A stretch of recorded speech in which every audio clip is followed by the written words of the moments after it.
Podcast Menjua-Jua.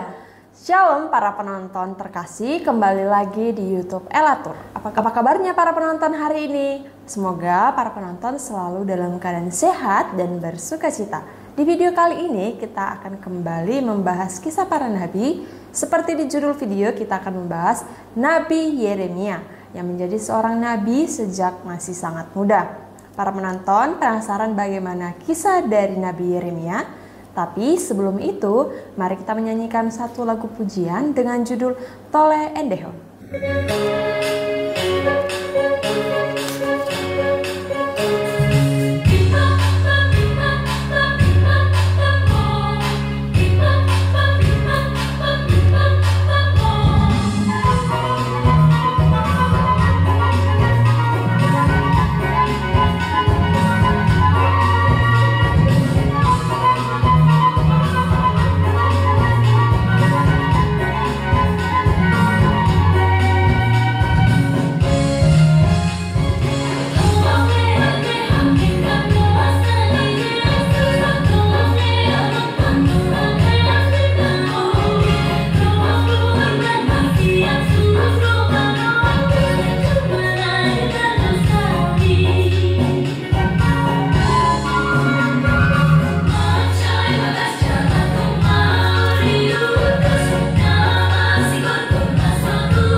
Baik, tanpa nunggu terlalu lama, langsung saja ya Kak kita mulai. Jadi siapakah Nabi Yeremia dan bagaimana sih Nabi Yeremia menjadi nabi sejak masih muda? Oke, baik Kak Cherry. Nabi Yeremia adalah salah satu nabi perjanjian lama yang berkarya sebelum bangsa Israel ditaklukkan dan penduduknya dibuang ke Babel. Nabi Yeremia merupakan nabi yang dipanggil oleh Tuhan sewaktu umurnya masih sangat muda. Dalam bahasa Ibrani, Yeremia disebut dengan Yirmayahu yang berarti Tuhan itu tinggi, Tuhan itu mulia. Yeremia adalah anak Imam Hilkiah dari anak Tod yang lahir sekitar tahun 645 sebelum Masehi. Yeremia lahir dan dibesarkan di Anatot yang menjadi desa para imam yang berjarak 6 km di timur laut dari Yerusalem. Yeremia dipanggil sebagai nabi ketika ia masih muda sebelum genap berusia 20 tahun. Selama melayani, Yeremia adalah nabi yang melayani di daerah Yehuda atau kerajaan Israel Selatan. Yeremia melakukan tugasnya melayani sebagai nabi selama 40 tahun dalam masa pemerintahan 5 raja Yehuda, yaitu pada masa Raja Yosia, Yoahaz, Yoyakim, Yoyakin, dan Zedekia. Pada masa pelayanannya, Yeremia menentang 2 kejahatan yang paling banyak pada zamannya, yaitu penyembahan berhala dan ketidakadilan. Demikian Kak Cherry, sedikit latar belakang dari Nabi Yeremia. Wah, sangat menarik ya Kak, bagaimana Nabi Yeremia sudah melayani sejak umurnya belum genap 20 tahun. Kemudian bagaimanakah kisah dari Nabi Yeremia selama menjadi hamba Tuhan? Tapi sebelum itu para penonton, mari kita menyanyikan satu lagu pujian dengan judul Di Badai Topang.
Oke, baik Kak, kita akan lanjutkan kembali ya. Sebelumnya Kakak sudah menceritakan latar belakang dari Nabi Yeremia. Kemudian bagaimana Kak kisah dari pelayanannya sendiri? Oke, baik Kak Cherry. Selama pelayanannya, Nabi Yeremia tidak mentolerir terhadap nabi-nabi palsu dan imam-imam yang berusaha mengambil keuntungan dari jabatan mereka. Yeremia berupaya keras menentang nubuatan para nabi palsu dan berusaha menyadarkan bangsa Israel. Yeremia menubuatkan hukuman atas para pemimpin rohani bangsa Israel, para imam dan nabi palsu yang demi kepentingan pribadi telah memperkaya diri tanpa memperhatikan sama sekali keadaan bangsanya. Namun, meskipun Nabi Yeremia sudah mengajari bangsa Israel selama bertahun-tahun, bangsa Israel tidak kunjung bertobat, melainkan mereka menyakiti Yeremia dan memasukkannya ke dalam penjara. Yeremia sangat mengasihi mereka.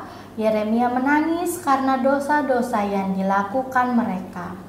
Sesudah itu, Yeremia dibawa ke Mesir.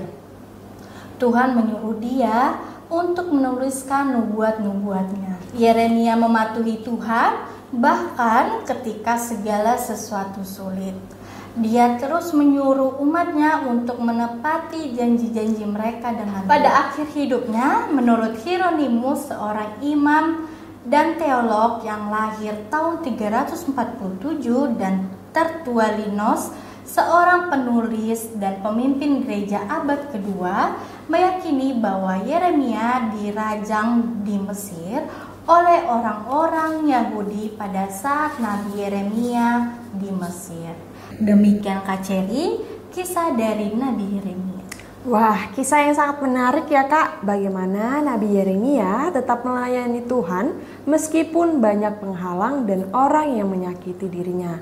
Baik para penonton, sebelum kita tutup, mari kita menyanyikan satu lagu pujian dengan judul Hotoktong Ihutunoko.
Oke para penonton, demikian video kali ini tentang kisah dari Nabi Yeremia.